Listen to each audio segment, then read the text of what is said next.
Hello, Internet.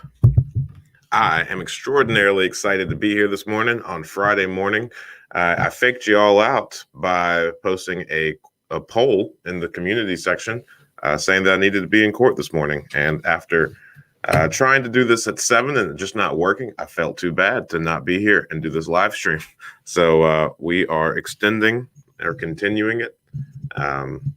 To hopefully a day that is not Friday. So I am pumped to be here this morning with you all, and I am really looking forward to answering some real estate questions and getting getting everyone caught up on all the crazy things that have happened to us and our portfolio over this past week. So if you have any questions, feel free to put them in the chat bar. In the meantime, I'm going to ramble about all of the things. Oh, let me get this disclaimer up here. There we go. That way you all can be constantly reminded that I actually, in fact, have no idea what I'm talking about. And you should not take action on the silly things that I say here on this live stream. But nonetheless, let's talk about my week until the questions start rolling in, or comments. So I kind of expect, because of the way that I posted that community poll yesterday, when I realized that we had a court time at 8:30 this morning, I kind of expect a pretty low turnout today. So hopefully that's not the case. But for everyone that logs on, I am extraordinarily thankful because it's early in most places in the world, but not here, not where we talk about real estate and how we can use it as a tool to make our futures a heck of a lot better. So this past week, my brother and I actually put 20 properties under contract. One package of 20 properties came on the MLS over this past week, and we were fortunate enough to get an offer accepted on those. So this is going to be the single largest transaction that we have done at one time. So the purchase price on that is right at $800,000. So it comes out to be about $40,000 per unit. And the package consists of 17 single family homes and 1 3-unit. So the 3-unit, I don't necessarily care for, but it'll be a good addition. It's a really low maintenance type 3-unit because it is 1 story. And it's on a slab. So there's very little that can go wrong. I've seen a lot of these in the area, and I've always kind of sort of wanted to own one. But after getting into the swing of things of property management, I really like single family homes a lot more than the multifamilies. There's just a lot less drama on the single family homes. So there's that. Thank you, Ashanti. I'm super pumped. It's really cool. Why are you in Utah? I thought you were in Columbus. Or are you in Utah and just invest in Columbus? Good morning. Back again, Janine Fowler. I'm so pumped. You officially added this to your schedule, huh? See, this is excited. See, this is why I didn't want to go to court today, because of you, Janine Fowler, showing up 2 weeks in a row. This is awesome. So in addition to putting that portfolio under contract, we have closed on a few more. I just now took over leasing, and we have leased out our first 2 properties now. So that has been a fun process to learn. Before this, we always just used like another realtor to do the leasing. We paid like a lease up fee. Generally, it was about the first month's rent. So we're able to recapture a lot of money this way. And we are working very diligently to put up some systems and whatnot in place in order to make it as automated, as user-friendly, and as efficient as possible. So we actually hired our first person on the property management side to really start helping us out on the things that we have had a difficult time with. And, a lot of, as an investor, I think that the highest and best use of your time is likely finding and acquiring deals. Now, there's a very important business that needs to be run on the back end, but since the majority of the money is made on the acquisition, you just kind of have to really focus on that part. But at the same time, you also don't want to be not running a tight ship on the property management side either. So my brother and I sat down, identified all of our weak points and how much it was costing us. And it would be a lot cheaper to go ahead and hire someone to keep a much better eye on things for us. So there's a very small base salary, very small, like a part-time job, small. And then a lease up fee as well, but not as high as what we'd be paying like a realtor or another party if they were to do that. And I think Appfolio, I'm sure the other property management software companies make this very easy as well. But we put all the information in Appfolio, and then we just click a button that says post to internet and post to website, and it automatically posts the property as available on I think 40 different websites where people, I guess, commonly go to look for places to rent out. So as soon as we posted our first property, we started getting hundreds of inquiries per day. So the internet is something crazy. And I think technology is evolving in a manner where even the smallest mom and pop real estate investor could very easily manage to run their own property management. And I say that lightly. I've got, tons of respect for the people that are property managers for a living, but I think technology is quickly evolving. So we have also, that's really good work, Greg C. Good work. That's crazy. I would like to hear a lot more about this now. Why did you pick Columbus of all places? And surely there are some decent places to invest in Utah, right? So now I'm very, very interested by your setup here. How are you planning on managing it? What you gonna do? What you gonna do? This is exciting. Let's see here. We also had, I think I mentioned this last week at the live stream. We had a pipe burst in the commercial property that we purchased. And then the following day, we had a small kitchen fire in one of our properties. Fortunately, the fire department arrived very quickly and the damage was minimal. I think we're going to be able to salvage all but one box as far as cabinets go. Obviously, the oven is toast. No pun intended. The tenant there, the resident, left a pan unattended that had oil in it, and it caught on fire. The end game plan of his was to make chicken tenders, but that didn't happen because the oil just got a little bit too hot.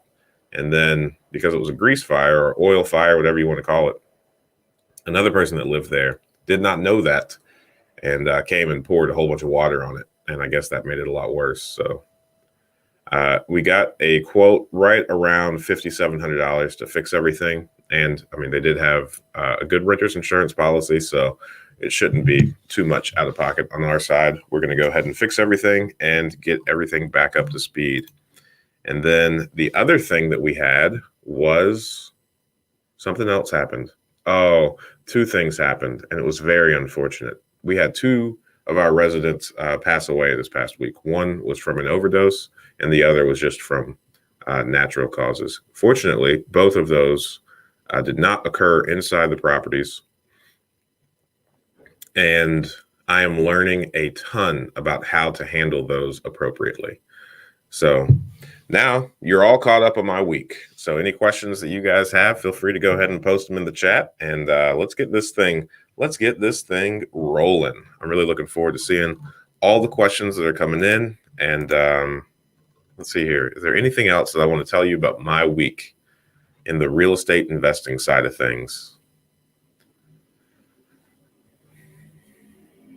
I mean, the 20 properties that we got under contract, that's probably our biggest highlight. I mean, it's so humbling still to get like a pre-approval letter from a bank, because we're doing like traditional financing on these. So to get a pre-approval letter from a bank in the amount of $875,000 was extraordinarily kind of humbling and a surreal moment for myself. Because like I've shared before, I would say, 40 to 50 months ago, I was in law enforcement and had no idea about real estate investing. So the snowball, so to speak, is real and very cool. So again, the purchase price that we have a signed contract for is $800,000, and that's exciting. And then other than that, we're closing on 2 properties today, and that will put us right at 99 properties. We were supposed to close on 4 today, but 2 of them had some issues that got pushed back to early next week. So we've got 1 closing set on Monday, and it's already been funded. We're just waiting on signing the documents. And because I took over leasing, we're going to close, and it's a property that's already rent ready. We have already found a person to move in as well. So we're going to sign the paperwork Monday morning, and they're going to move in Monday afternoon. I thought that was really cool. And generally, the way that our process worked before this is we would get the property, then we would, after we signed the property, and after we signed all the paperwork, and no sooner did we then notify the property management company or the leasing company that we used, and then they would probably take like a week or so to get all the pictures and all the paperwork that we needed to sign with them to give them authority to lease the property. So it was really cool, and it's just kind of opening my eyes to like what all is possible as we take over more of the responsibilities associated with our business. So it's pretty cool. So on Monday, we're going to cross that 100 threshold. Super excited about it. I moved to Columbus for work right before the pandemic. I never got a chance to meet anyone at work before they had us work remote. So I bought a little duplex to house hack fix up. That's awesome, man. Great work. How do you handle when a tenant passed away? Hey, I'm learning that now. I have no idea. And 2 of them, they're both completely different situations. So I'm looking forward to learning about both of these. The one that was an overdose, the sister already had a key to the house. She came in and pretty quickly moved out all of the belongings that I guess she wanted. There's still some stuff there. And then the boyfriend moved out very promptly. So now we just have a vacant house where no one is coming back to take any more of the stuff. So that one was pretty easy. And like I mentioned, the body, I'm empathetic. It feels strange talking about this. I'm super sad that the situation happened, but on the business side of things, there are some things that we have to, take over and talk about, I guess. So there's not going to be any like biohazard type cleanup on this property. And then I think at this point, all we have to do now is finish moving everything out. And they lived very respectably. The house is extraordinarily clean. And I mean, there's going to be minimal cleaning after all the items are removed. And then the other one, the one that was like just natural old age, he had been in the hospital for a few months prior. So not that it's important at all, but he last paid in December. So it was on our radar because he was always very prompt. So we found out pretty quickly we learned pretty quickly that he was in the hospital, and we didn't push anyone for money since his health wasn't bad. So we made no like collections attempts on the rents. And then this one is strange because his stuff is still there.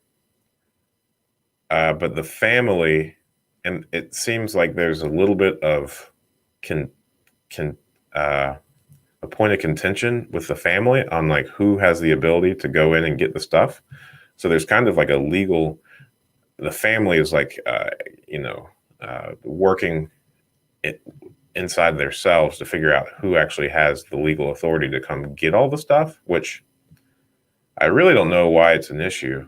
But family is complicated. So now I'm just trying to think through how, again, having a heart, being a human, empathetic towards the situation, but just trying to figure out what type of business systems, processes, procedures we need to do, or that we have access or availability to us in order to kind of resolve this and get this property back performing as quickly as possible without being, rude. I'm debating getting a storage unit and having all of his stuff moved to the storage unit because, again, it's, he lived respectably, and there's really not much to be done. And I don't think there's much really in there. So that's an option. But again, I don't want to overstep my bounds. I don't want to do anything not legal. So I'm definitely consulting with my attorney and figuring out the appropriate and the legal way to handle this. And then after we do that, I will most certainly let you all know. So yeah, thanks Janine for asking that question. So at that point, let's circle back on this maybe next week and figure out what all I've learned. How difficult would it be to get a commercial loan if you had the down payment but not the experience? Commercial loans I'm no banker, but from what I understand, the experience side on the commercial part is pretty serious. However, you can qualify for a commercial loan based on your personal finances. So if the experience isn't there, you might be able to find a bank that's willing to qualify you for that same loan just on a personal basis. So rather than looking at the performance of the business, they would look at your income and your, debt service coverage ratio and all of that. But again, one of those things that I've started saying that I just like the way it sounds. He who has the gold makes the rules. So I think it's important to realize that not all banks have the same procedures. You might get rejected by your larger banks, but then when you go to like a smaller credit union or a regional local bank, then they likely will work with you and find some way. If you've got the down payment, if you've got the income, the W-2, the self-employment income, and all you're lacking is the commercial experience in that industry, perhaps you can get it. You can likely find some bank to give you money. That's my experience, and that's I've shared before. I haven't seen your name, Dominic Courtney, on this live stream before, so I don't know how much you know about me. But my brother and I are business partners in most things that we do, and I live here in Dayton where all of our properties are, and I am constantly the one that is looking for properties and looking for new deals to purchase and handling the property management side of things. And my brother does all of the financial, all of the things that you can do remotely. So a lot of what he does and is just as fervently as I'm looking for new properties to acquire, he is looking for new banks to work with. So he probably spends 4 to 8 hours a week networking and talking to banks and lenders, trying to just, pitch our business model, what we do, and figure out who would be a good fit and who is interested in lending for us. After visiting home for the holidays, I decided I wanted to be near family. I just hired a property manager to take care of that duplex for me. Awesome, man. Yeah, keep me updated on how that property management company is working out for you. I think Columbus is a little bit different of a market. I would say that you could argue that Columbus is a higher class of properties. I don't know where the duplex is. Since you house hacked, it's probably not in a war zone territory of Columbus. So I'd be interested to see your experience with property management. And I would just say, as always, it's your business. So definitely mind your money, mind the procedures, mind where it is. And it's going to be really easy to monitor and keep up with since you have one duplex at the moment. So yeah, keep an eye on everything. Make sure that you're not getting hit with tons of really silly petty charges. The first property management company that I ever used most certainly nickel and dimed me. Where the gross rents was over $1,000 a month, or right at $1,000, and I would be getting $120 to $150 after all of their fees and nickel and dimed stuff. Morning. I'm happy to see you back. Thanks for adding this to part of your routine. Actually, I've considered trying to acquire property in Dayton, Ohio. Cool, do it. We need all the help we can get. There's plenty for everyone around here. And everybody's a novice at some point, right? So, yeah, I think I think Dayton is a phenomenal place to start. I think it's a very strong rental market. I think the prices, the amount of money that you need to enter the market is very reasonable. I think just naturally, most people, especially out of state people, because I would put Ohio or all of like the Rust Belt, Midwest type area as like a lower cost of living uh, than the national average. So just statistically thinking out loud here, the majority of people that are not in the Midwest have the opportunity to invest in the Midwest. And I think it should be done. And I think at some point it's all going to level out. It's just a matter of time. You know, we got hit hard when all the automotive stuff pulled out, went elsewhere before old Elon took it out to California or now Texas, wherever he may be. So I think once we get something else to come in and fill the existing infrastructure, we're going to be golden once more. And it may not be true. And I mean, Dayton has so much history. Like at one point when like automotive and aviation were here, I mean, Dayton, you had Charles Kettering, you had Patterson, so National Cash Register. Then quickly the Wright brothers. So at one point, Dayton had more patents per capita than anywhere else in America. So I kind of like to say that Dayton was like, now this is a horrible comparison. It's going to break down like all analogies do pretty quickly, but I like to think of Dayton as like the Silicon Valley of the aviation and automotive era. Thank you. I appreciate it. I'm really pumped that everybody is here. 14 people, which is great news because, again, false alarm yesterday where I was saying that I might not be here today. But now I'm here, ready to rock, ready to answer some real estate questions. And I just got everybody all caught up on everything that has happened in my week so far. It was one crazy week as far as properties flooding, properties catching fire, and people passing in properties. The fact that the inherited tenant had many violations and was a Section 8 tenant. Also, I wanted to make sure my investing model was scalable. Yeah, I'm with you, Greg C. That's why I originally, and again, I'm not against property managers at all. I just, after experiencing the bad side of property management, and then there was an era where I had really good experience with property management, and then there was the point where I think we took over property management, I think right when we hit like the 60 or so property mark. I really can't remember. And whenever we were at that mark, it kind of made a lot more sense to do it. Because we like immediately recaptured somewhere around like $5,000 of management fees on a monthly basis, which is great. That's like a full-time job if need be. And fortunately, that's what I kind of braced myself for.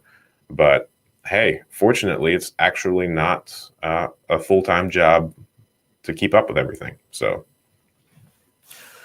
not on the acquisition front, but just on the actual management side of things. I think I spend, and we've got right around 100 properties now. I would say we spend probably about 4 hours a week on the actual management side.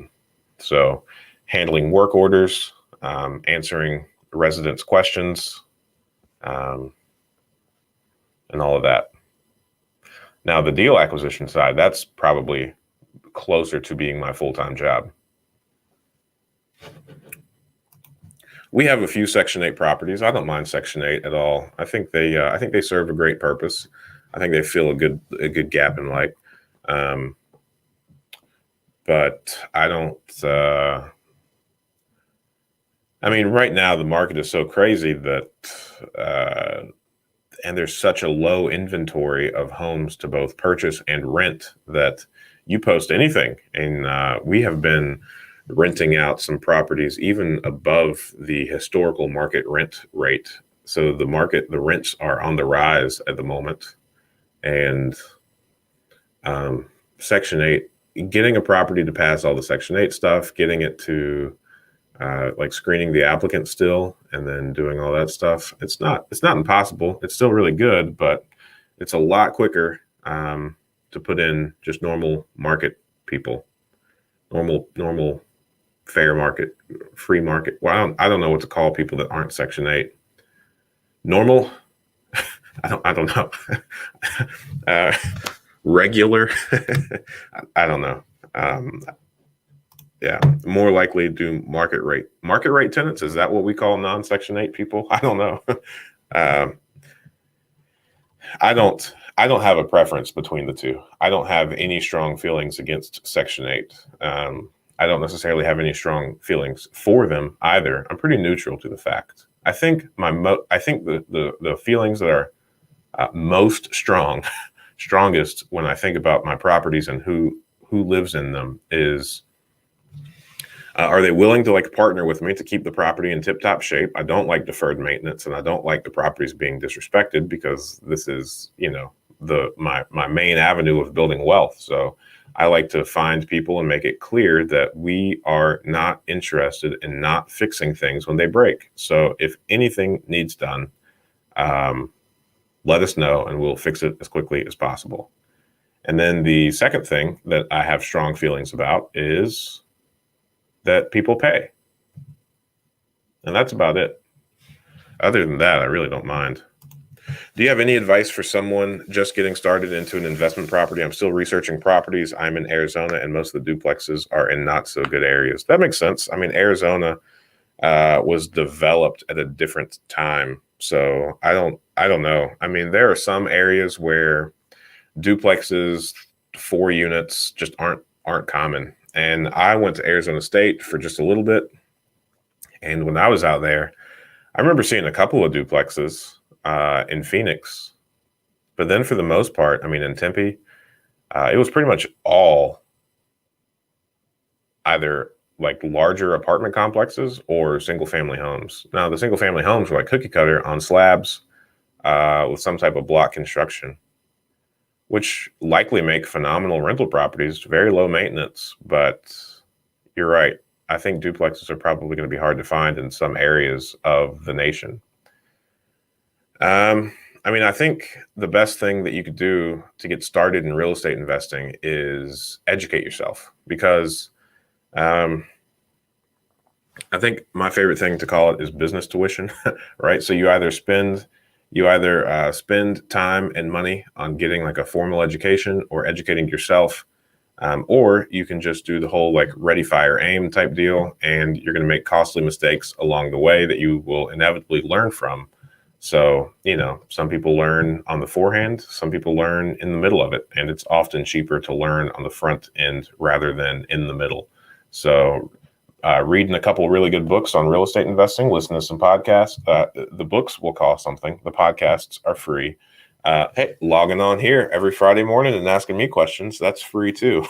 So those are free. Now, buying a property that has tons of termite damage or a bad foundation, that's a couple $1,000s or tens of thousands of dollars. So it all depends on how you want to educate yourself.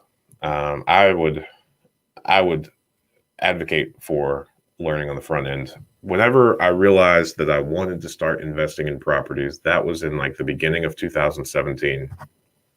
And I didn't buy my first property until August of 2017. So for a solid 6 months, I would say I listened to about 6 or 8 hours just worth of content between books and podcasts and YouTube videos on a daily basis before I actually pulled the trigger. So that's what I would encourage you to do. I had a whiteboard where I analyzed one deal per day. That was a commitment that I made to myself. And then in the top corner of that whiteboard, I had a quote by Emerson, I believe, that was it was either Emerson or Thoreau, and it says, "A man is what he thinks about all day." So I just did my very best to make sure that real estate investing is the thing that I thought about all day. And I would say that's about it. I mean, you can go and get one of the whiteboards. I've got them all over my office. The original YouTube videos was right in front of one of them. And it is, you can even see them right here in the corner. Right there. Those are from Home Depot. They cost like $12. And then I just screwed them to the wall. And I used to travel with one. I used to just keep one in the back of my car just because they're a convenient size. And, when I first moved to Ohio, I didn't necessarily have like a place I regularly stayed because I commuted between North Carolina and Ohio. So just traveled with a whiteboard to do some hardcore brainstorming and analyzing properties. If I had to do it again where I'm at, I'd probably use a spreadsheet instead. Whiteboards were really beneficial for when I was learning things. I liked all of the room that I had to work things out in my brain. And it just felt more interactive than a spreadsheet. Oh, I'm not worried about politically correct. I just never thought about what they are called. Yep, all the properties that we have are in Dayton. I mean, we've got some in like the suburbs of Dayton, the like Trotwood, Miamisburg, Kettering type areas, but not anything crazier than that. We don't have any. Yeah, those are the only places: Miamisburg, Trotwood, Kettering, Dayton. That's where all of our properties are. I like it a lot. No, thank you. I really appreciate you being on here, and I really appreciate you learning. Good morning. Good morning. I think there's nothing but good things ahead in your future. I think there is no better time to learn about real estate investing than right now, when the inventory is low and the interest rates are low. Sure, it's competitive, but right now you can borrow money right around the average rate of inflation. So it's almost, if you really work out the math, it's almost like you're buying properties for free or getting paid to buy properties.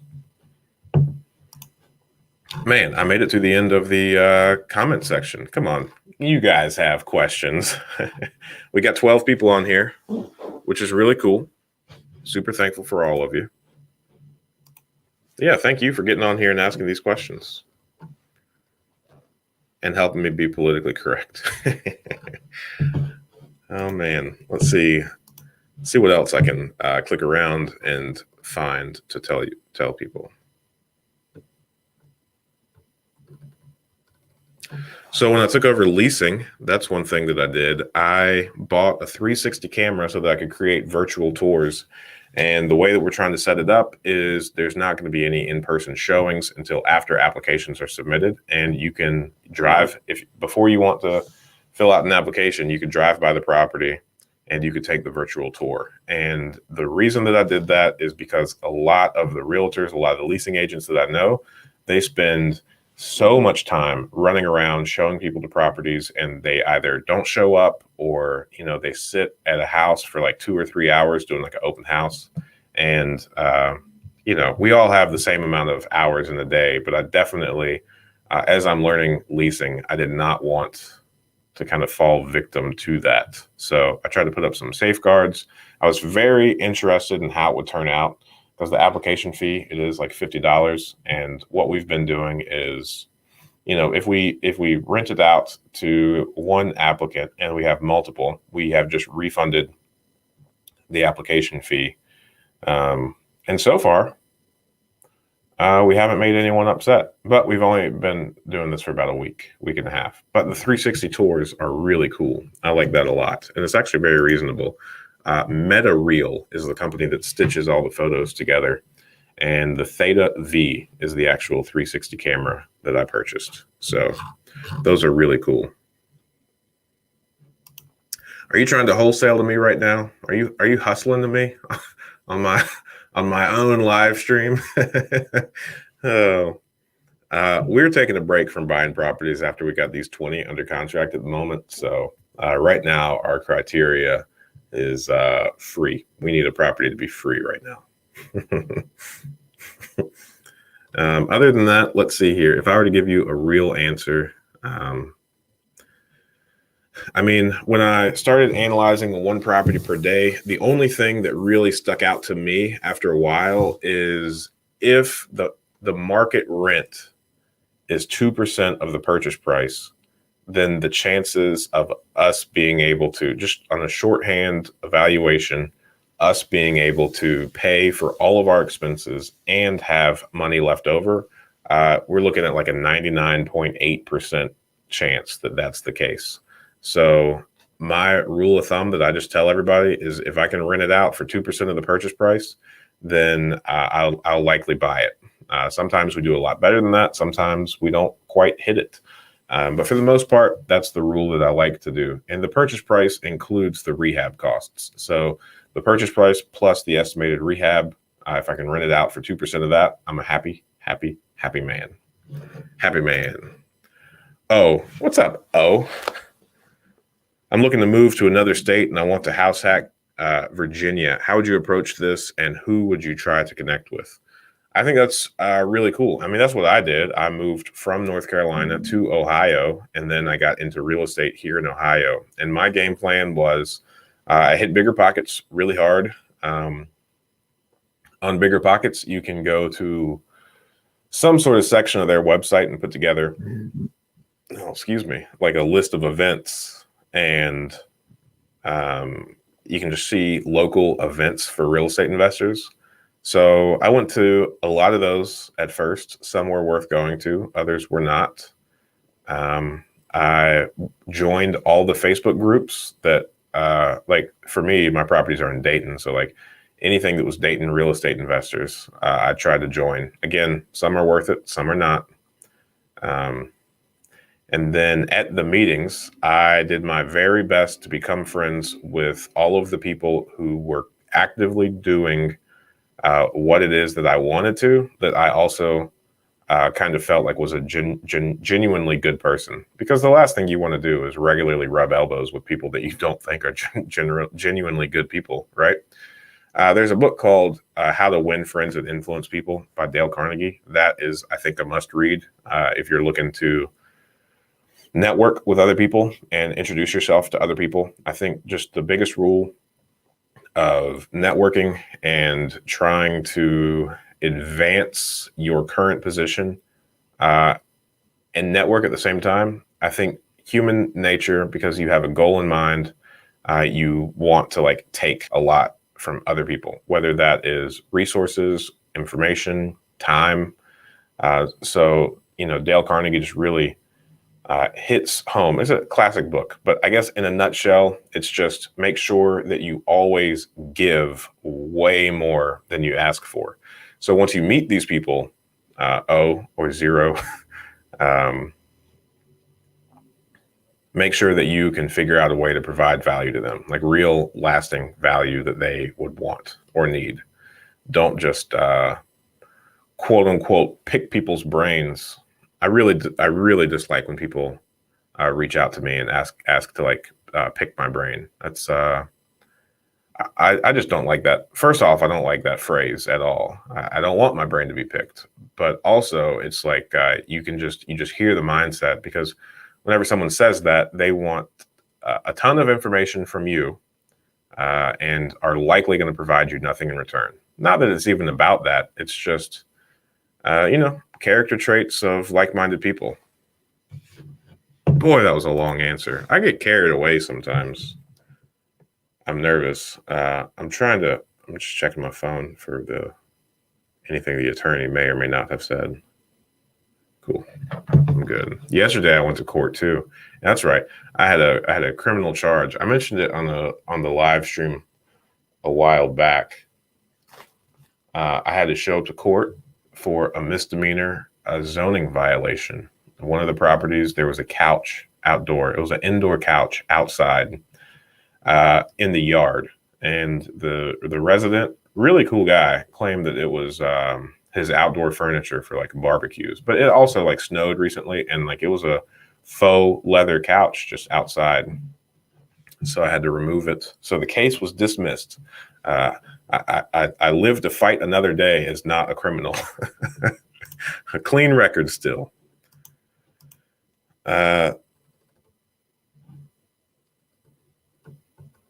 Yeah, nobody can be blamed for having ambition. What's your take on subject to deals, and how does a newbie get started with that strategy? I don't know. I mean, I see Whenever I watch one of my YouTube videos to see like if the quality is decent, and then I get hit with an ad, it's some guy talking about subject to strategies, which I guess I can't complain about because he I guess is paying YouTube and I to get in front of the audience. But at the same time, I don't think that subject to is really I've racked my brain a lot, and if you have an appropriate amount of capital, I don't think there's any reason to ever do a subject to deal. So subject to, for those of you on the call that aren't necessarily familiar, subject to is when you buy the property subject to the mortgage. So the mortgage is going to stay in the name of the seller, and then the property will be deeded over to you or your entity. So all of the liability of that mortgage stays with the previous owner or the seller. So if you default, if you stop paying their mortgage, then there's almost no risk to you. It's not going to go on your credit. It's going to go on theirs. And then there are some unique things that you have to do with the bank to make sure they're okay with it, which is also pretty difficult. And it's just not a clean transaction. So I guess if you have like very limited funds and you want to get started into real estate and get a lot of properties really quickly without getting like approved by a bank, then it might be a viable strategy. But, like we don't really do that. And I've never done a subject to deal, and I don't really like the idea of them for all of the reasons that I just said. Like it's a lot cleaner of a transaction when you purchase the property from the person. Now, we do deploy like the usage of like private investors for our first position mortgages. So, it's not uncommon for us. Let's say we're going to buy a property for $40,000. Well, we go to like friends and family and we give them a first position mortgage on a property. So they're acting as a bank, and we might do it for 60 grand and we get $15,000 back at closing. Now, there's a lot of caveats to that because we never over leverage a property, and our whole business model revolves around making sure that whatever the purchase price is, plus any additional money for rehabs or anything else, is still lesser than 75% of the true value of the property. So if we were to borrow 60 grand on the property, we would want it to be worth, I don't know, 85, 90,000. So that's what I think about subject to deals. I think there are better ways that are more fair to the seller and you. And I also think that if you're not careful, now I'm sure there are scenarios that I'm overlooking where subject to deals are beneficial for both parties. But by and large, I feel like subject to deals kind of, I'm not going to say predatory, but I don't feel like I'm not convinced that a subject to deal is a win for the previous owner. And it just seems like other strategies are more beneficial to them. And speaking of business tuition, like I did earlier on the call or on the stream, one of my first business transactions when I was, getting my feet wet in the free market capitalism world, I had some people kind of take advantage of me just because I didn't know anything. And, I'm not blaming them. They were like really veteran, awesome business people. And they just pulled a fast one on me that I wasn't quite all there. And because of that, and I really did not like the way that felt, of course. So it's always top of my mind to anyone that I deal with or engage in business transactions. I do my absolute very best to make sure it's a win-win for both parties. So that alone, and just like one of the standards that I do my very best to hold myself to, it just doesn't jive well. Not really, Mike Jones. That's up to you. That's your personal. It's different for everybody. There's no cookie cutter thing. Liability insurance, I would say there's no reason, if you're talking about individual policies or like for property. So if you had one rental property and you bought an insurance policy for that one rental property, then I'm a firm believer that anytime you are offered an insurance policy, it does not make any sense to try and save money by lowering the liability limits. So on every insurance policy I have ever written for myself, and 99.9% of my clients, I have maxed out the liability limits on each policy. Now, there are caveats on, situations where you might not be able to do that. Like if there is a increased liability exposure, like sometimes, there are second story doors that don't lead anywhere here in Ohio. Like there's probably used to be a deck there or something, and there's not anymore. More than 3 or 4 steps without a handrail, you can't max out liability limits when things like that are present. Umbrellas, whatever. The rule of thumb is to have more liability coverage than your net worth. So if you're worth $300,000, then just make sure you've got, $500, $1 million in liability coverage. And the whole idea is, before any of the liability goes over to you, then the insurance policy liability limit has to be exhausted. So if you've got, if your net worth is lesser than $1 million and you have $1 million in liability coverage, you're likely really good. And then, as far as umbrella goes, having a personal umbrella, sure, it's a good idea.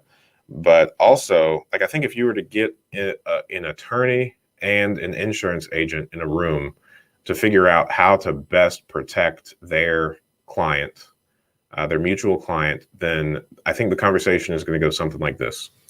The attorney is going to do their absolute very best to separate the assets of the client in as many separate buckets as they can. The LLCs, trusts, whatever else. And the insurance agent is going to make sure that the liability limits for each policy is,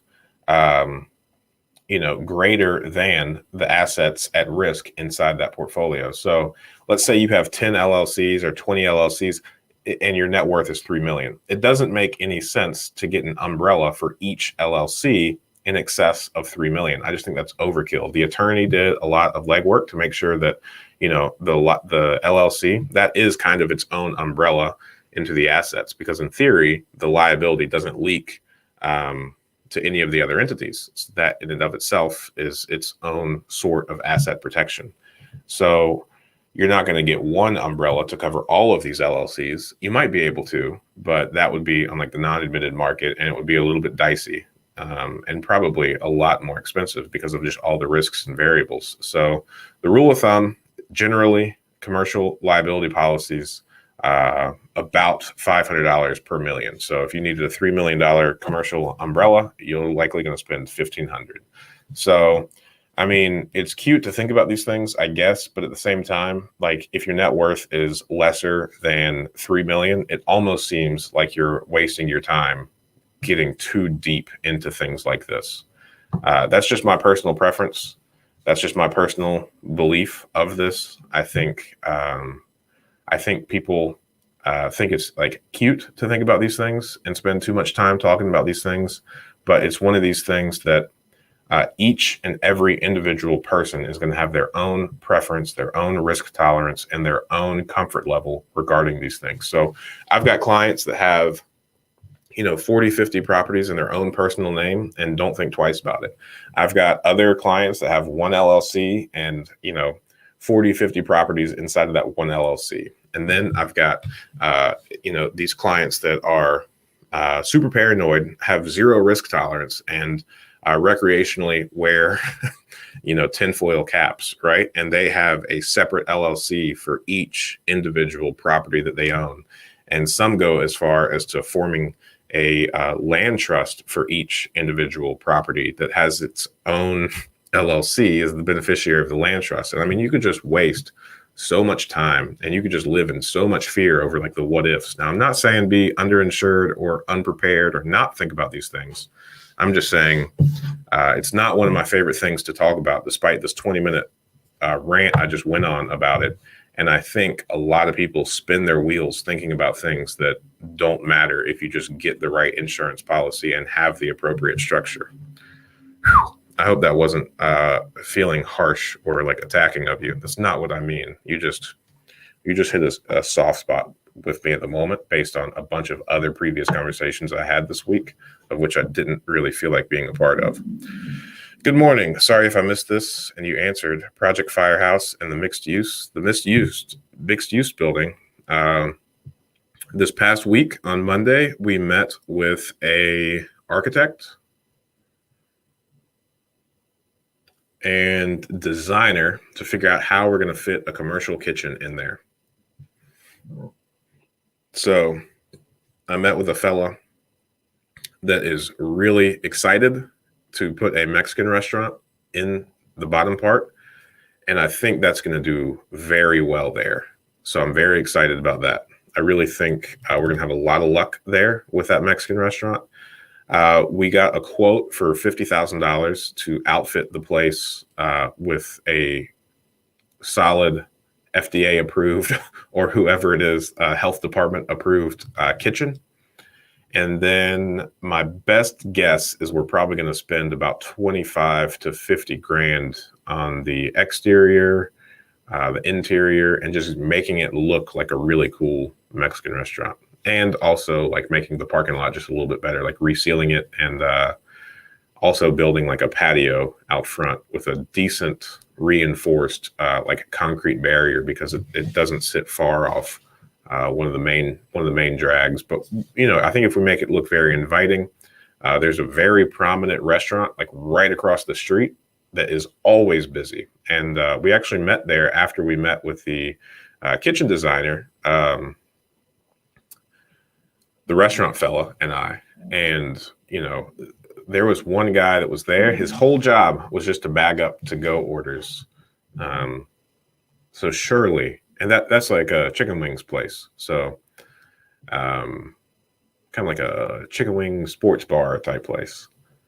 So surely the Mexican restaurant can sift away some of the traffic. And since people are already going there to eat, then people are going to be hungry passing by this place and say, maybe tomorrow I should eat there. And I mean, the area is just very walkable. So I'm thinking that we're going to be able to get a lot of people just walk there from the neighborhood. So I'm really excited about that. Thanks for asking that, Lewis Porter Jr. And then Project Firehouse, because of all the cold weather that we've had, we had one pipe burst twice. It froze twice. So now we have changed all the copper lines in that particular wall over to PEX and insulated it to no end. So hopefully we're good there. Other than that, after we close that up, then we should be good. The electric is all in now. The only thing that we're going to wait on is for him to refix that area. We still haven't fixed the HVAC issue. And then, but other than those two things, we should be done. So we were supposed to be done the beginning of this week, but because of the pipes regularly bursting, that didn't happen. So that's good.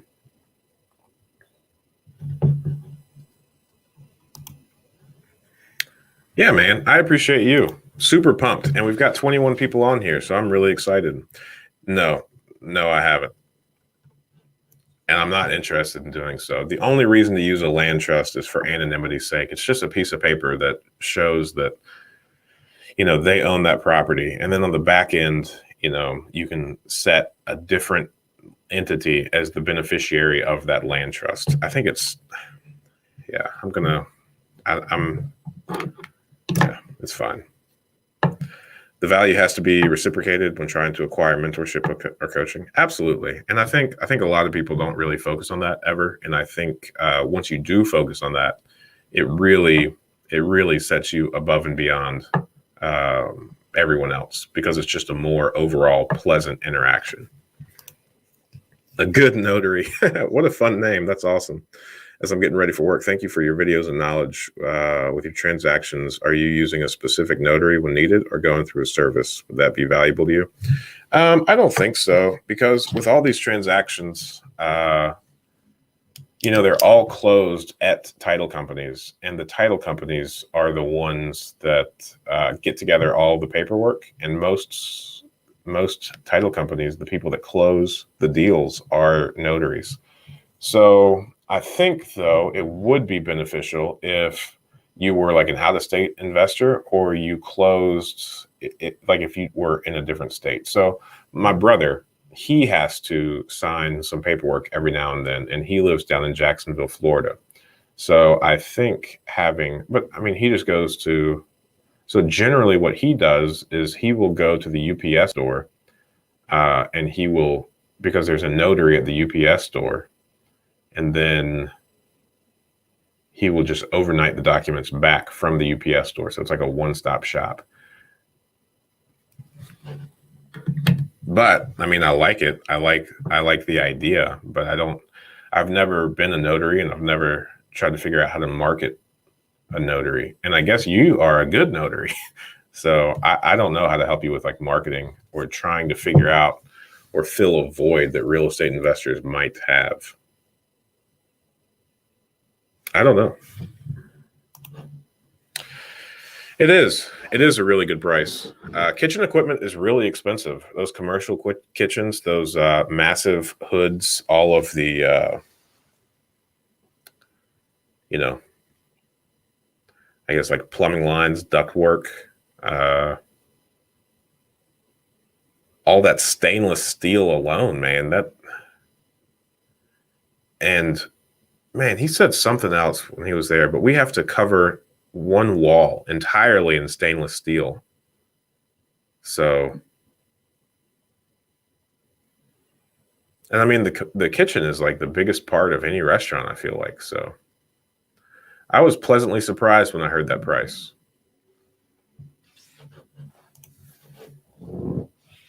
Was downtown area thriving pre-pandemic? No, I don't think so. I wouldn't say that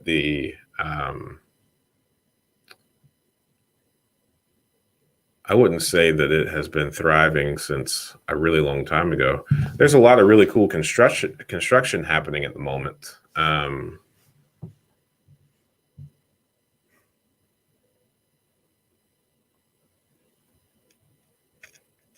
I don't know. I mean, the walkability score varies from place to place, but there's what seems like a really good transit system here. RTA. I don't know what it stands for, but they're like one of the electric ones. So in a lot of the city, there are these like electric lines that run overhead that the buses are attached to. So I think most neighborhoods in Dayton have one of these buses in very close proximity to it. So I think that's probably helpful. No, I don't have any of those things. I don't have any one-to-one coaching. And I also don't have a course. I'm not a fan of charging people for, information on like the real estate front. So a lot of these real estate courses are like several thousands of dollars, and they're just like this conglomerate of a bunch of information that's readily available via books that have already been written. So I think it's really silly to charge for a course when you could put together a list of books that have, the majority of information. Plus, with as connected as everyone is, and since the internet's a real thing, I mean, a lot of people give out like little tidbits of free information, and then you just have to kind of piece it together without ever getting sucked into their like course. But also like the failure rates of these courses that are charged are just like through the roof. So, I mean, a lot of people will spend thousands of dollars on a course and then never even utilize the information that was inside of the course. So, it kind of seems really silly, and it kind of seems to be part of the problem, teaching how to build wealth through real estate if you are immediately sucking a lot of capital from somebody for information that they're never going to use. And from like a consumer side of things, I strongly dislike the idea of spending thousands of dollars just to learn that something wasn't actually for me, or something that wasn't actually up my alley. That would be very sad. I think people pay for courses because people want information streamlined instead of taking that money and just going out and doing a deal. I don't disagree with that. I just don't offer one. Plus, I kind of feel like all of the things that I would say in a course, I've already made a YouTube video on. So I kind of feel like my course is all the videos that I've made on YouTube. Just the basic information about why it's important to invest in real estate investing. And then I really liked the Deals Explained videos. Now I know I'm really biased because I'm the ones that did them, but yeah, I think that was really cool to be able to show like the real examples of the deals that I've done, plus like the actual numbers on them. So that way, ideally, when people are out there analyzing deals for themselves, they could say to themselves, oh yes, this is a deal that Ryan would do. So then you have more confidence in going out and analyzing those deals. But yeah, I don't know. I've been asked to do both a course and one-on-one coaching, and I just don't think I have the desire or the bandwidth to do so.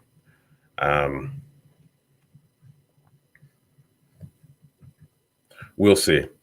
I have debated, and I have thought about taking about 3 to 6 hours a week and like putting up like a Calendly app to do like one-on-one coaching, just for like 3 to 6 hours a week at like, predetermined times, and kind of funneling that, because I do think the one-on-one coaching would be helpful. The only thing I'm apprehensive about is the amount of time and the added responsibility of like scheduling and coordinating that. So I think if I were to offer that kind of stuff in the future, it would be from like a link that, I've seen a few guys have like I don't know whether it's like I don't know what management system they're using.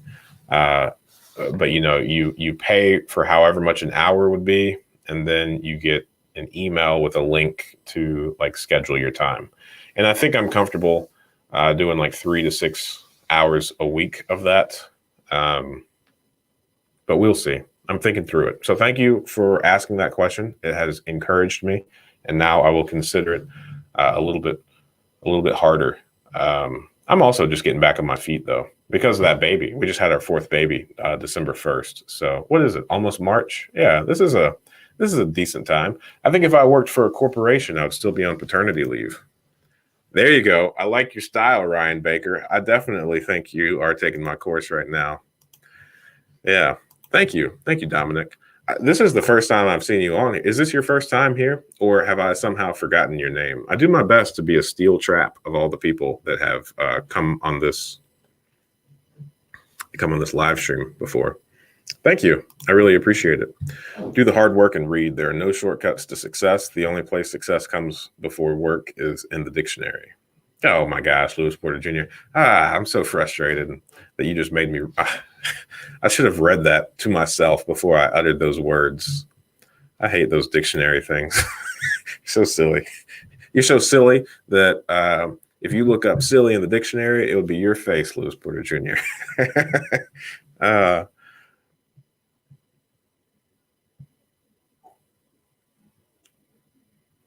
Cool. We continued it. Okay. I'm not in hot water anymore. Whew. Man, I really enjoy what we do, but I was telling my brother that we got 2 pieces of mail from the city recently that said, if I do not comply, then I may be arrested. I don't like people playing with my freedom like that. Like, I get there's a problem. Just give me some time to let me fix it.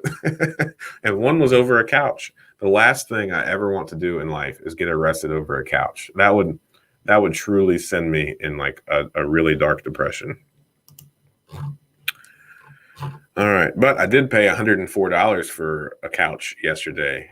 They dismissed it, but so there's I can't get arrested anymore. The charge has been dismissed, but I still had to pay court costs, which, hey, I guess it's fair if it keeps the wonderful gears of the justice system grinding. Oh, all right. We reached the bottom. And let's see. Nobody's asking any questions. Where are your questions? Let's keep them flowing. Let's keep the good times rolling. We're at 19 people, which is still, again, we were at 23 a little bit ago, and I was just mid thought and didn't have the ability to say anything. But yeah, I'm really excited, especially considering that I put out that false alarm last night saying that I was going to be in court this morning, which I guess I should have been, but I did not. So it has been continued. I am in no risk. I do know, though, that one of my mentors has been arrested for one of his like a zoning violation, like a housing violation, something that was supposed to be fixed. And it's just, I mean, this past time when I got one of those letters, it came certified mail, but it wasn't, I didn't have to sign for it. They just dropped it in my mail slot. So I don't know about that. Apparently, the United States Postal Service, in their response to COVID, and in order to protect the very valuable post men and women of society, and I'm not saying that sarcastically, I really do very much so enjoy post people, post men and women, post men, post man, post woman. I like them a lot. But in order to protect them, they made it to where they don't have to sign for certified mail. But that kind of defeats the purpose of certified mail, right? But hey, it's not my company. All right. What do we have? What do we have? Questions, questions, questions.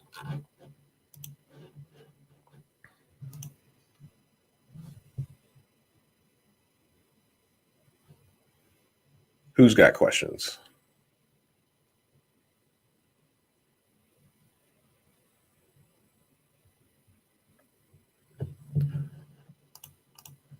Thanks. I appreciate it. Do you manage all your properties? Yes. We didn't at first, and now we do. So we took over our property management when we had around 60 properties, and that happened last June. And we are pleasantly surprised with the process. It hasn't been as painful as I expected it to be. There has been a large learning curve associated with all the things that I need to do in order to be successful at this, but it was very intimidating. I did not want to do it, but it was necessary for like what was going on. And in order for us to take like more positive control of our business, because when property management is going great, you can't beat it. But as soon as things start going wrong, you are quickly reminded that you have very little control, very little say, very little recourse, and very little ability to ask for any sort of additional transparency. You only get the information they're willing to share with you and nothing more. And in order just to keep our business running, it was time for us to just take everything in house. And it's been very pleasurable. I've said it before on the live stream, and that is that I had a bunch of baggage personally that I had to work through from my years in law enforcement. So I had this kind of chip on my shoulder where I thought that all of the residents of our properties, in my head, I was, just being really silly and kind of lying to myself, saying that all of the residents were going to be just like the worst people that I have ever seen with or dealt with in law enforcement. And that couldn't have been further from the truth. I would say, 99.99% of the people that live in these properties are phenomenal humans that love their properties, and all of their requests are, for the most part, extraordinarily reasonable in order to keep the house in really good condition. So that's what I really like. So I have had tons of fun doing property management. Mr. James Foster, what's the best piece of technology that you use in your real estate business today? I would easily say Appfolio. I mean, I think Appfolio is the bee's knees. I think Appfolio is to property management as PropStream is to deal flow. That's right. I haven't had the opportunity to plug PropStream yet. It's in the description below, though. Get your free 7-day trial. Increase your deal flow. Look like a professional with how you analyze properties. I have been burning PropStream up with running comp reports.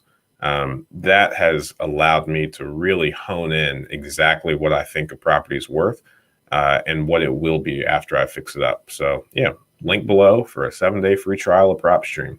It won't cost you anything until day 8. Yeah, I would definitely recommend Appfolio. The more we use it, the more we realize there's features that would greatly benefit us that we have yet to use. So they just added a new feature where at the end of the lease period, you can automatically generate a lease renewal letter that would be emailed to them, and you can set it up to where you either raise their rent by a percentage or a flat dollar amount. So now raising rents has just gotten a lot easier. So I'm very excited about that. Thank you. I appreciate it. Eugene Taylor, happy to see you back. Thanks. Looking into a condo investments and other investor friends say I should run away from the $600 a month HOA fees, but the overall deal is within my price point. Thoughts?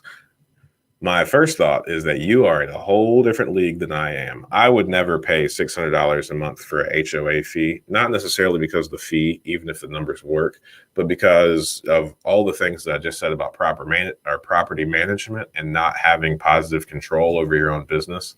I think if you're subject to an HOA, that's like the epitome of not having positive control over your own business. So unless you, Eugene Taylor, are looking to also take a seat or take the role of the president of the HOA, then you are, in fact, giving up a lot of your freedom, flexibility, and rights to your own rental property before you even purchase it. So I would not recommend that anyone own a rental property in an HOA, because at the end of the day, they can force your hand to do things that you don't necessarily want to do. And that's just not American.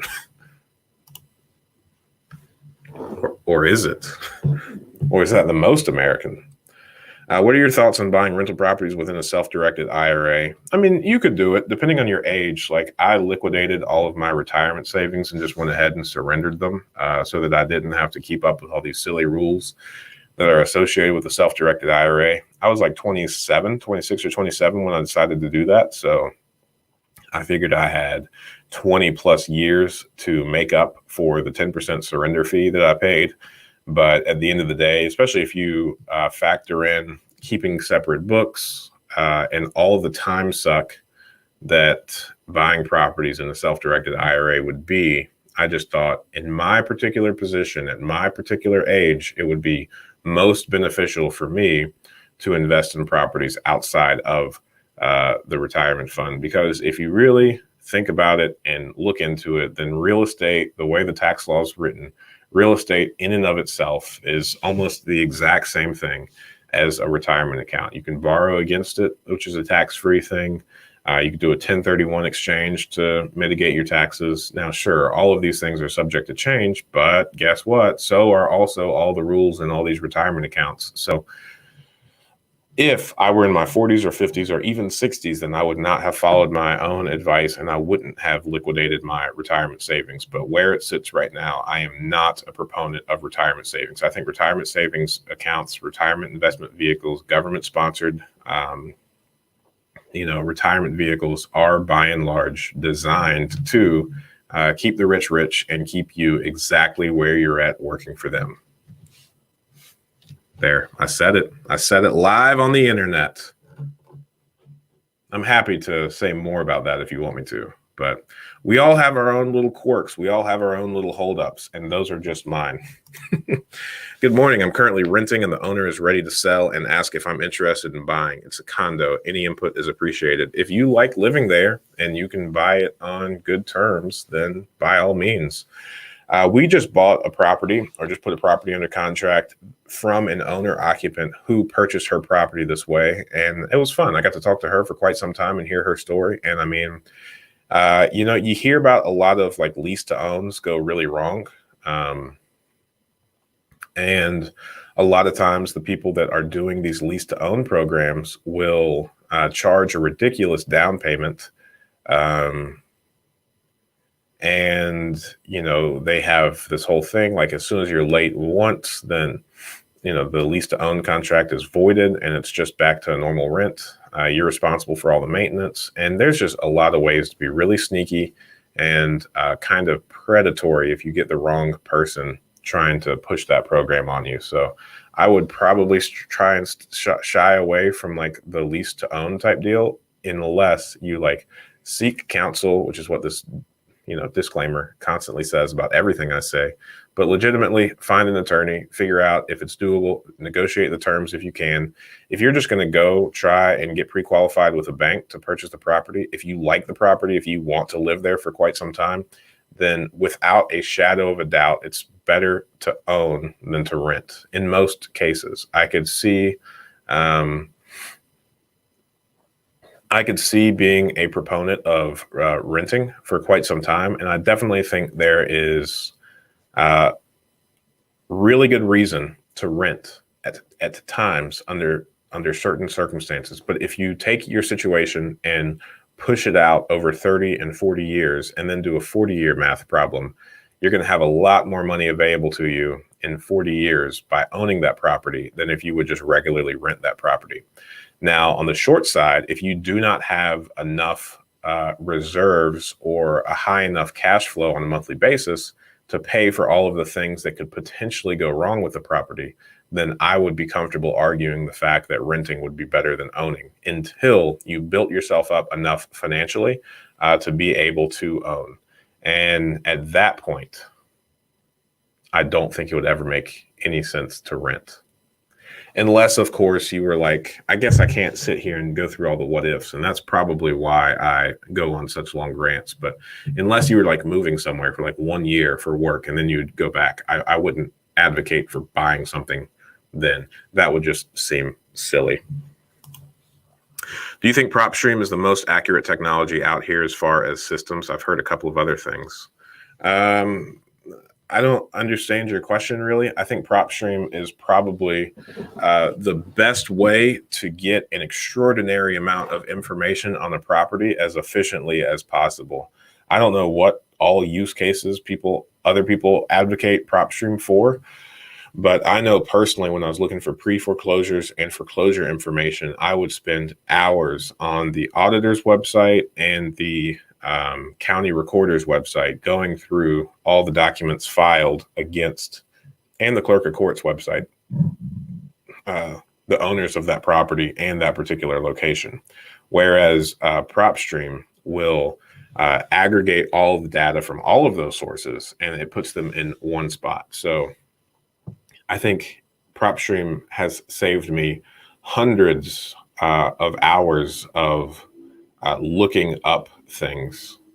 And there's nothing worse than spending like 2 or 3 hours researching a property just to realize and just to find a document on hour 3 that makes the whole thing a waste of time, right? So I think it's really good for that. And I also really appreciate how PropStream allows you to pull your own comps. And I think, it's $97 per month. And I think that $97 alone is worth the ability to pull your own comps. The other things that I've used, the like the core logic and whatnot, I think it's like $5 or $10 per comp report. So because of that, I only purchase comp reports a couple times. But I mean, with PropStream, it connects to like the MLS and a few other things. And you could just go through and, run your own comps, look at the pictures, look at the square footage, the bedrooms. It's super cool.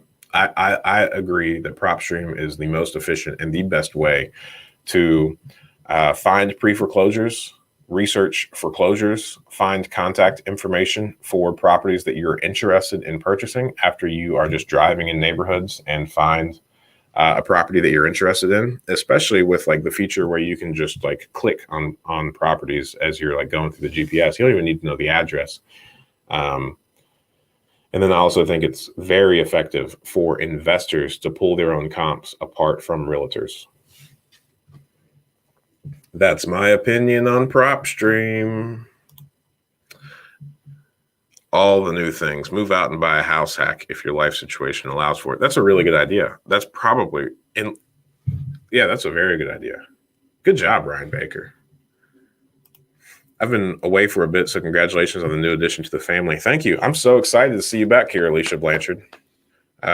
Any situations you've learned from in the process that you think would be valuable to know for someone new? Yes, I just had a lot of them. We just had a property flood from a pipe burst, and that was totally my fault because I got the gas and the electric on and never just neglected to actually turn the furnace on. But hey, now I'm confident that our plumbing system is just that much better.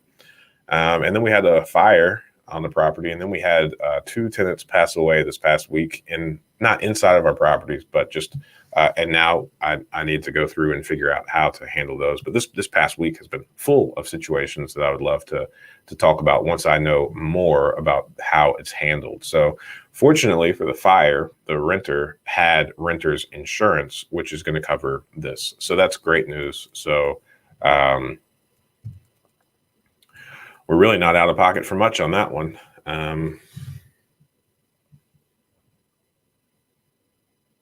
Other than that, I'm just happy to see you back, Alicia Blanchard. I hope your daughters are doing well, and I hope you were able to find a property. I know you had your eye on one that was a pre-foreclosure. So what was the movement on that?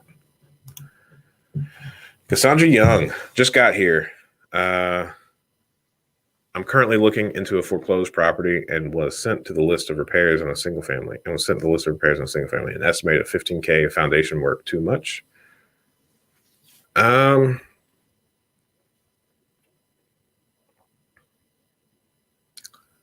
think it's your comfort level. I mean, I have spent more than that on foundation work, but it was okay. I mean, it really depends on the numbers of the rest of the property. If that $15,000 worth of work puts you over the value of the property, then sure, then of course it wouldn't be worthwhile. But if you can do that and the property still makes sense from a numbers perspective, then I don't necessarily think foundation work would scare me away. Now, if I didn't have such an awesome team of contractors that I trusted to deal with this situation, then I totally would shy away from it. I would not want to do $15,000 worth of foundation work and it also be the first time I used that contractor. That would make me very scared, unless they showed me their massive insurance policy for their products slash completed services or goods. So if you're going to do that, make sure you get a copy of their insurance policy that shows you how much of their like products slash completed works slash goods are. Yeah, taxes are really good. Thoughts on this property? Oh, I don't know. Come on now. If an investor said, I'm interested, what would be your advice? I've been thinking about this because somebody else asked me what I thought about a particular property, and it just felt funny. And I don't necessarily know if I want to do property reviews on the live streams. Now, I say that as I'm pulling up the property now. I don't know anything about that street. I've never heard of it. 38 South Patton, Dayton, Ohio.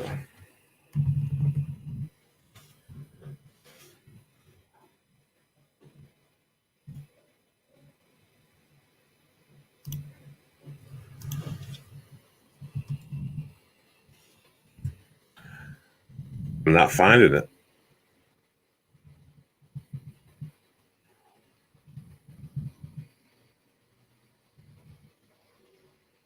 Yeah, I don't know. 45402. I mean, that's where my office is. It's downtown Dayton, and it is kind of, in the vicinity of downtown. So it's kind of a street by street thing. I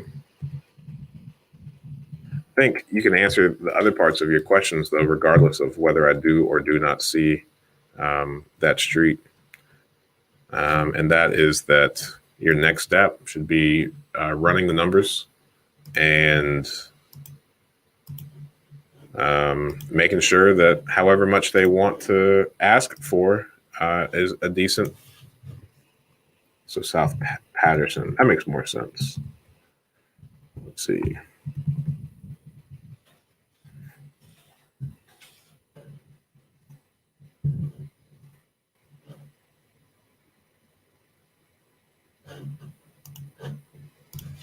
I don't know. This might be a the only thing that I could think of is if this were like a.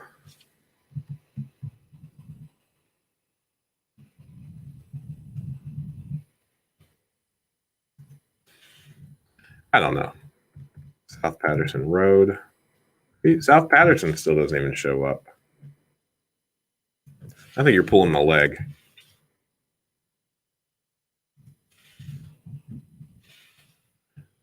There we go. Patterson Boulevard. No south.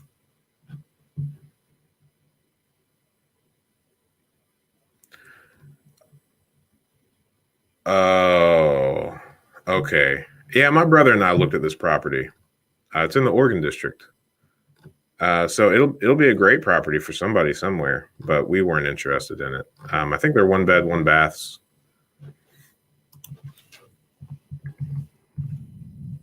And I don't know. You're getting me a little bit out of my element here because I really don't analyze multifamilies on the regular because I really don't like owning multifamily properties. Yeah, I don't know. I think this would be a tough property for an out-of-state investor to come in and do really well at, but that's also probably just my own limiting belief because I dislike multifamily properties. I also think that the Oregon district is a cool place for people and all, but I don't know. You'd be able to get higher than average market rents because of its proximity to like the nightlife and stuff. It's also pretty close to the University of Dayton. So I guess if you wanted to, you could likely use it as like a student rental and a charge, like a premium for that, like by the room, by the semester or whatever. So I don't know. I mean, I definitely think that there's opportunity there, but at the same time, I'm not, this is out of my element. I'm a single family home kind of person. And I think just from a personal perspective, for me, there's a better and higher use for $1 million. But hey, I'm just one little guy. And PropStream, by the way, is not the best for commercial properties. So there's very little information on here, but it does say that the estimated value is $530,000, which I think is pretty pretty low given the Oregon district. And you could just tell from like the satellite images that somebody recently put a lot of work into this property. But yeah, I'm not interested if that's your big question. Yes, can I put my personal rental property under my business name without having to get a realtor license in Texas? Sure. Hey, once it's your property, you can kind of do whatever you want to with it, so long as whatever lender is okay with it. So I don't know why you would need your realtor license to do this transaction. A quit claim deed should suffice to do this. Yeah, of course. And I'm also really happy that there are 20 people watching. I was reflecting on this past week because last week and 2 weeks ago, we had like 30, 35 people on. And here lately, we've really been hitting like the 20 people steady. And that's like a normal classroom sized amount of people. So thank you for being on here. And thank you for asking really good questions. And thank you for asking me about this property. I think I do want to shy away from actually analyzing properties just because I think it takes away a lot of time. If people think it would be beneficial, then I'm totally down to do it. But I don't know. That was a weird feeling for me trying to find all that information on the property. And it's not like one should analyze a property on the fly either. So I don't know. I'll think about that some more. Would you take on property management for other people's properties? And how big would the radius of your property management be? No, hardcore no. I think that property management in lower valued homes areas, your D, your C, and even your low B areas, I don't think it could ever be a sustainable business model without nickeling and diming your clients. Just from a sheer numbers perspective, I don't know how it could possibly work. And I think you hear more negative than positive about property management companies in those areas.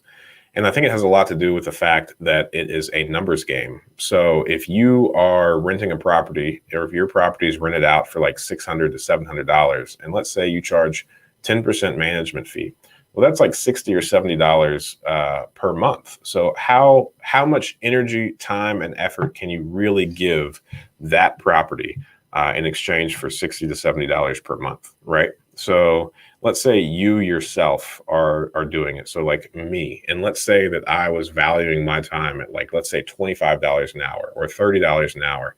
Then now I'm looking at about 2 hours per month that I could spend on that property before I'm now operating at a deficit. But when I say things like that, people will often say something like, well, sure, but once you have like 300 properties under management, you're talking about a lot of money. That's true. And you're also talking about a massive bandwidth issue, because now with 300 properties, how much time can you allocate in any given month on any of these properties? So I think this is where the real rub gets, because in these areas, when I've seen property management companies pop up in the area, as I've seen them fall, it seems like they're all racing to this 250, 300 property mark. But then as they're getting closer and closer, just more and more starts falling through the cracks.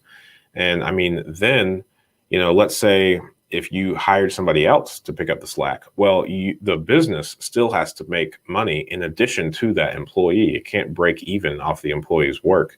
So now that same $60, $70 a month, let's say you're only going to make like a $5 override on that person per hour. So now that's too thin, by the way. That's never going to be enough money to make on one employee.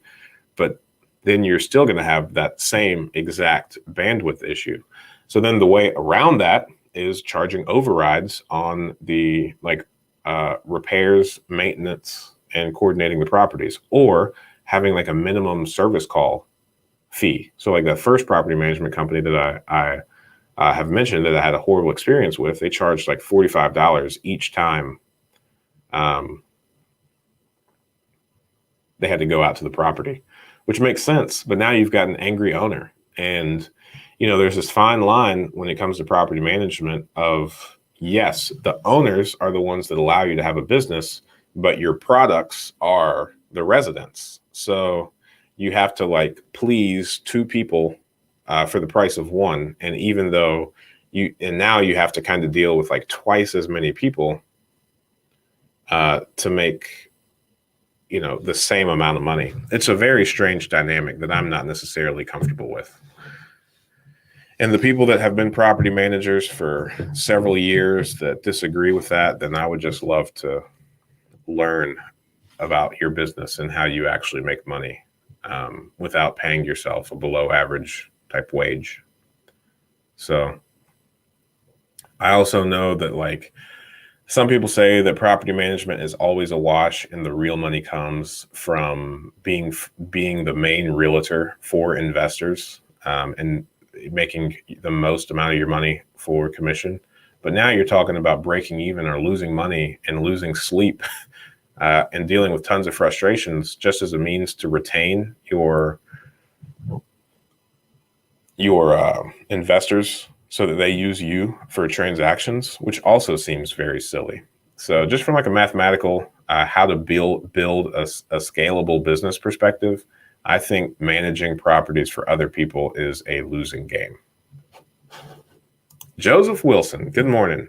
Good morning. How about you? Do you have any deals in the pipeline? I know for a while you had one under contract and I think it fell out. Looking forward to hearing from you.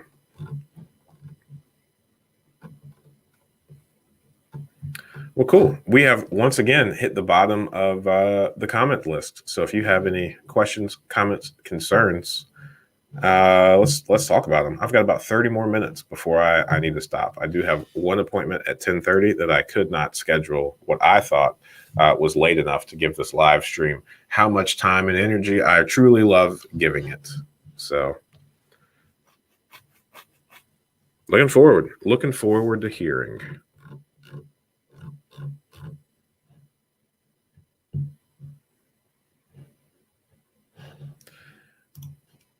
18 people on the live stream. I just want to say thank you. Thank you for being here. This is one of my favorite times of the week. Answering a whole bunch of questions.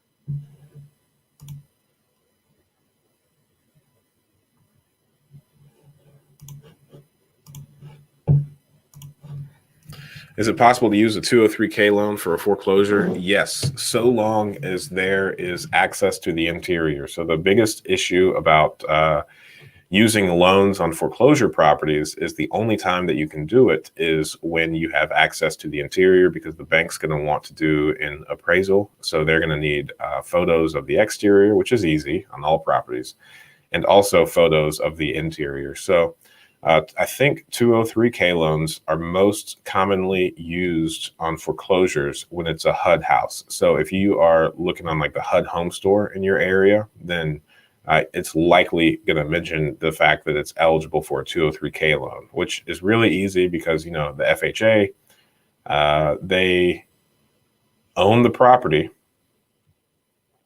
already, and they're going to own that loan. So it's kind of like a match made in heaven. Other than that, it would have to be on like a bank loan or a bank foreclosure where they went to the sheriff's sale, they purchased the property, and now they're trying to resell it. But as far as like the pre-foreclosure goes, or when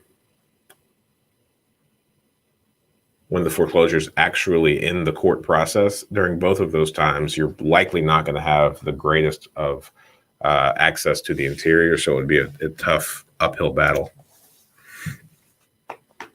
How do you form relationships with hard money lenders? I don't know. I don't really use any. So I don't know. I have never been able to wrap my head around using a hard money lender because I strongly dislike the amount of fees and points that they charge for originating the loan. They're also, you know, a higher interest rate, which is likely fine. But I mean, you have to have a really good deal to justify using a hard money lender, just because of the sheer origination points. I mean, you're talking about like 4%. So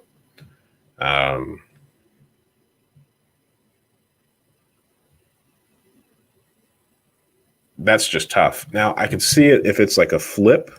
If you're doing a flip, then you could probably eat it in the numbers. But regularly shelling out like, you know, $2 to $5 grand extra per property, I don't like that. So that's what really caused me to in turn do my best to learn everything about like how to raise money from private investors, how to reach out to friends and family, and borrow money for first position mortgages on properties. Because if you are doing the legwork of finding the private investors and finding the deal, then you're not going to charge yourself origination points. And then it's a lot easier to do. How did you overcome the fear of jumping out there using your own money? Yes. I mean, there was a lot of fear, so much fear, in fact, that the night before we bought our first property, my wife asked me not to do it. So she asked me to back out of the deal. And that's because I miscalculated and I used the majority of the money in our savings account. And I very much so miscalculated how much moving to Ohio was going to cost us. So we had like less than 10 grand in our savings after we purchased that. And that put my wife on real high alert or edge. And she didn't like that. So she asked me not to do it. We paid $35,000 in cash for our first duplex. So, you know, I think you can mitigate fear by analysis. and education and action. So somewhere between all of those things, you're probably going to be able to get past it. And then, I mean, just taking things really slow. Like, don't buy a property necessarily before you're ready. Do your best to educate yourself. Do your best to find yourself a network of other local real estate investors to the market that you're interested in. And I think one of the things that I did very well was I kind of built for myself like an informal board of directors, so to speak, of other real estate investors in the area that I called. So the first few properties that I did,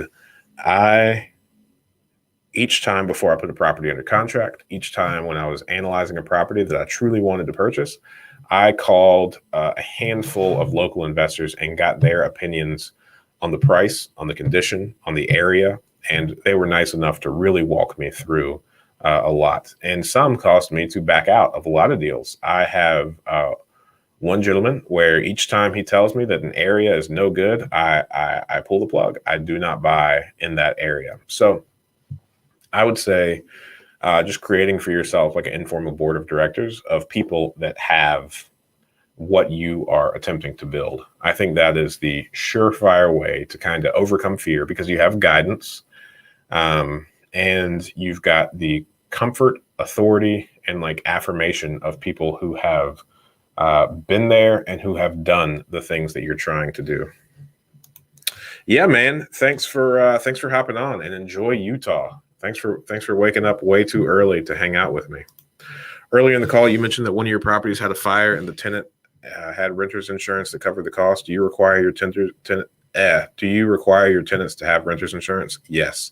And from like a lease perspective, you should always require this. So I think inside the lease, you should make mention of it. There's no easy way to make sure and regularly check up on all of your residents' renters insurance without an extraordinary amount of legwork. So in a perfect world, you have each of your renters to have renters insurance, and you are the property owning entity, or the management company is listed on that policy as an additional insured. Now, one of the cool things that these property management software companies are starting to do is you can click a box and that will enroll them into a,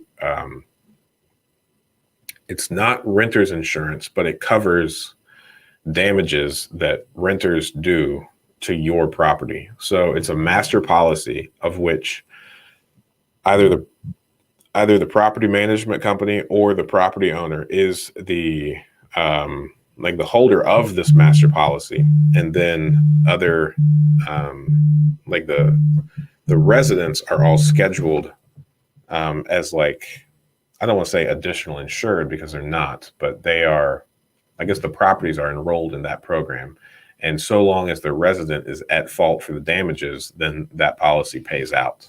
So that's built right into Appfolio. So, you know, there's a little bit of a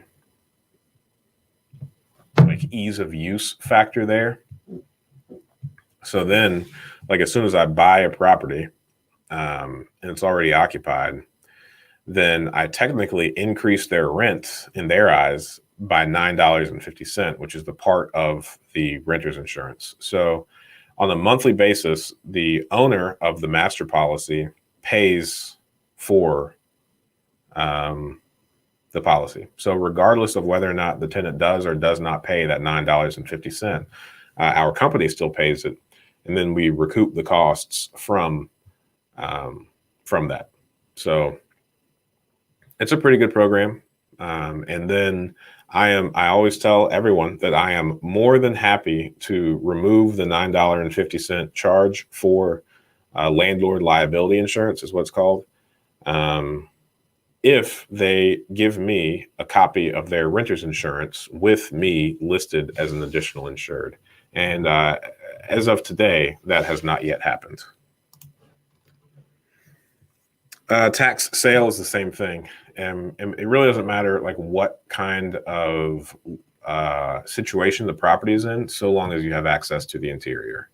access to the interior, and a long enough time for a traditional loan to close. So I think if you are interested in using any kind of loan on a property from like a traditional bank, then the two questions that you have to ask yourself outside of getting qualified to get the loan is there enough time for me to go through the bank's process, and do we have access, free access to the interior? And if both of those are yes, then the chances of you being able to get a loan on that property are very high. If you don't have access to the interior, and or the property has to be sold very quickly, then the chances of you getting a loan on the property are very slim.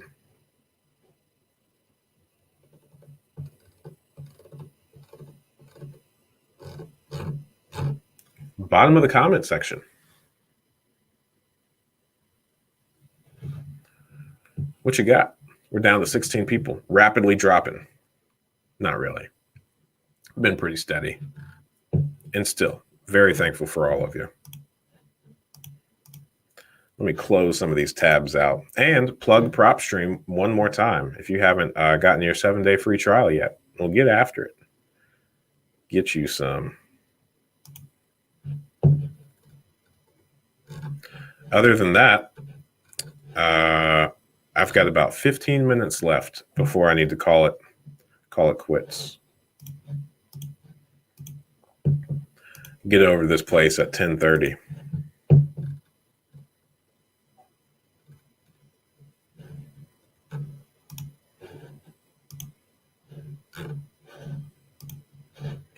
What you got? Yeah, thank you, man. I really appreciate you being on here, especially since you're local. That makes me pretty happy.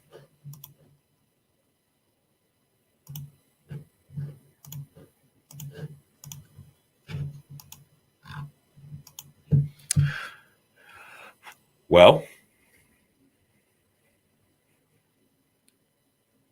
what you got?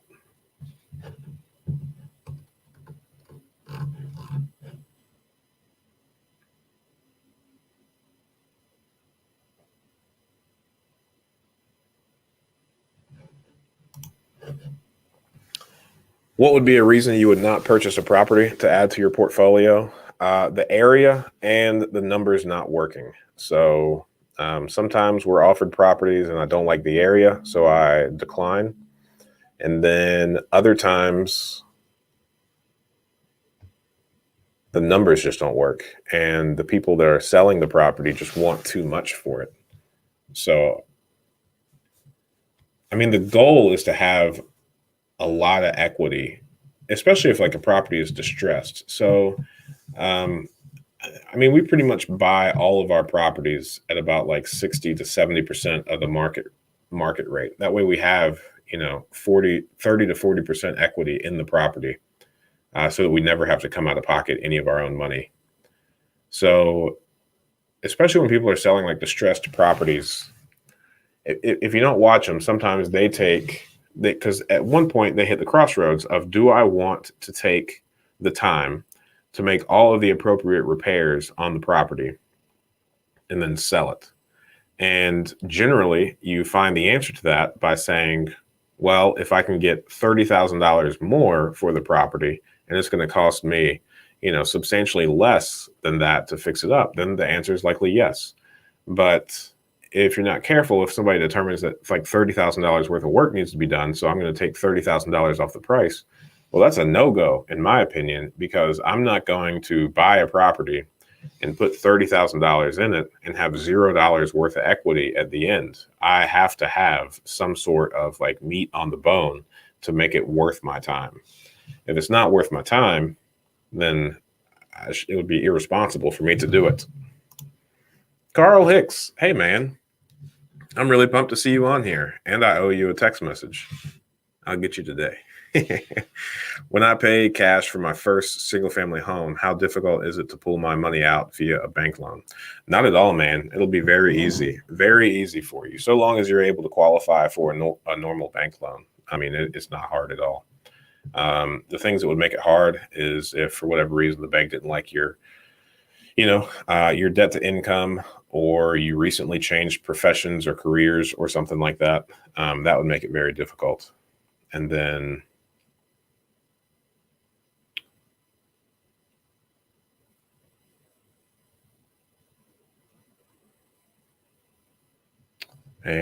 let's see here. I just got super distracted. The property needs no repairs at all. It is turnkey. Oh, I'm so sorry. I missed your question.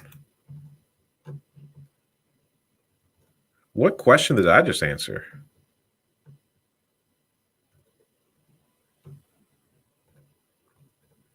I just completely lost track of everything in my life. Oh, here we go. What would be a reason you would not purchase a property to add to your portfolio? That was the question I was answering. Tolu. Did I get it right? I've been practicing. What's your take on buying a house above market value just because they have multiple offers over asking price? I wouldn't do it. I would not do it. Yeah, like I said, we buy most of our properties at like 60 to 70% of the market value. And by and large, if I ever get into a bidding war, I did a video on this. It was about escalation clauses. Yeah, I did a video on an escalation clause. And by and large, if a bidding war will ensue, then I back out.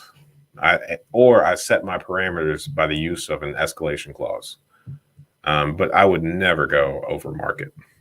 I think that's a bad idea because you owe it to yourself to purchase equity. And one of the most powerful reasons real estate, one of the biggest, most awesome reasons that real estate is such an investment vehicle, a good one, is because you can purchase equity.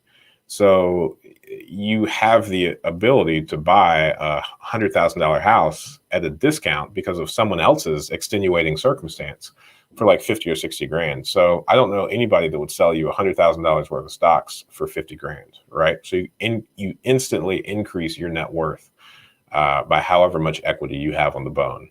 So because that is an opportunity in real estate, I would not suggest ever doing anything other than that. What's the best way to calculate if a property is worth the investment? I did a video on how to calculate the returns of calculating the returns of an investment property. I would start there. There's a lot of different ways to do it, but I mean, pretty much the most simple is you list all the income of the property and you subtract all of the expenses, and then you will come across your cash flow, your monthly cash flow when the property is rented out, performing well against all the expenses. And I mean, everybody has a different threshold of how much money they want to make after all the expenses associated with that property.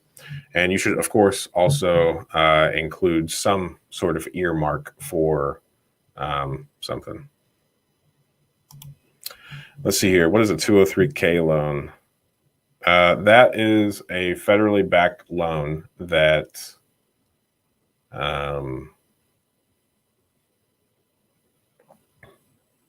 you are able to use a rehab for. So it's like an FHA loan, but when you use a FHA loan or like one of these like low money or zero money down loans, the property has to be pristine. So the process is really difficult. Well, the 203K loan allows people to buy a home that they're going to live in, but they have to fix up first. So it's government backed. With outside investors and how you got your wife over her initial fears. Sure. So the first deal I did with outside investors was, man, I don't remember. Yes, I do. I negotiated seller financing. At the time, I worked at an insurance agency, and somebody called in, and they were just so frustrated with their property. And I was familiar with the area of town after she gave me the address. And she said that she wanted to make sure that her insurance policy covered her while the property was vacant and they were getting it ready to sell. So then, I put on my real estate investor hat. I remembered all the things that I ever heard in podcasts and talking about seller financing and everything I learned from Bigger Pockets. And I just started trying to negotiate. Obviously, there was already that little bit of trust there because we knew each other. She knew where I worked. I was a good human, right? And ultimately, we negotiated 10% down and a balloon in 3 years. So she sold me the property for 40 grand. They had the property for about 18 years, and they only had one tenant in there for that entire time. So once the turn was required, I mean, they had aged by 15 to 18 years. This was their only rental property, and they just didn't feel like doing the turn. So they sold it to me for 40 grand. I put 10 grand worth of work into it, and it just recently appraised for like 95,000. So big win on that one. And I mean, my wife, over her initial fears, that's a really good question for her. At first, most certainly, I took my wife around to all of the properties that we were purchasing. And now at the time we only had one kid. And we just made like a commitment to each other that we would never purchase a property that we would not also live in ourselves. So for the first little bit, we always went to all the properties together, walked through them together, and made a decision collectively. And then, things started really heating up, and then we kept having more kids, and it just got harder and harder for my wife to actually make it out. But because we successfully bought properties, we successfully never lost money. And after just kind of strengthening that muscle of going through the motions, seeing it work, not losing money, but just adding to our income, she just, became really confident in the business, like the business model, and, saw that it worked. And then after me not messing up, I mean, she's always believed in me. But then I think belief and I guess confidence might be two different things. And she became very confident in my ability to kind of make good decisions. So now, I mean, she's pretty hands off. She's still very proud. She loves hearing me talk about the rental properties that we have. But yeah, now she just, she doesn't really know how many properties we're buying. She knows how many properties we have, but she just doesn't play a part in like going around looking at the properties anymore. Have you taken a look? Nope.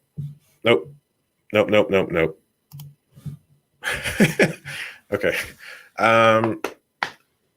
Especially now that we manage properties, since the deals are still here, I do not see a reason for us in particular to go outside of Dayton. Because we're still getting good deals. The market here is very hot. And the way that I specifically go about investing in real estate is very much so geographically driven. So I am investing in I'm investing very heavily in one quadrant of like one zip code. That's where I'm putting all of my time and effort, trying to enact like a larger scale of like impact, cleaning up that community and that area. And I know some people that have like 2 properties in Cleveland, 2 properties in Tennessee, 2 properties in Dayton. And I just don't know how that does anything for anyone long term.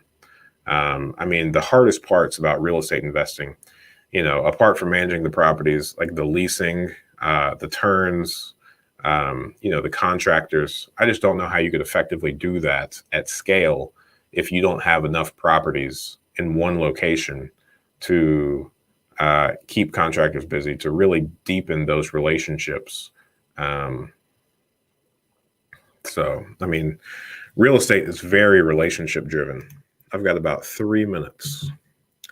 I downloaded the HUD Home Store app as you instructed. Awesome. Good work. Yeah, check that thing back really quickly. And also use it in cahoots with PropStream. So click the link below in the description and get yourself a free 7-day trial of PropStream. Now, they're going to get you on that 8th day, but I would definitely use it and click on the pre-foreclosure button and the foreclosure button. And you can just use like a very interactive, easy to use map that will show you all of the properties available in the location in your area.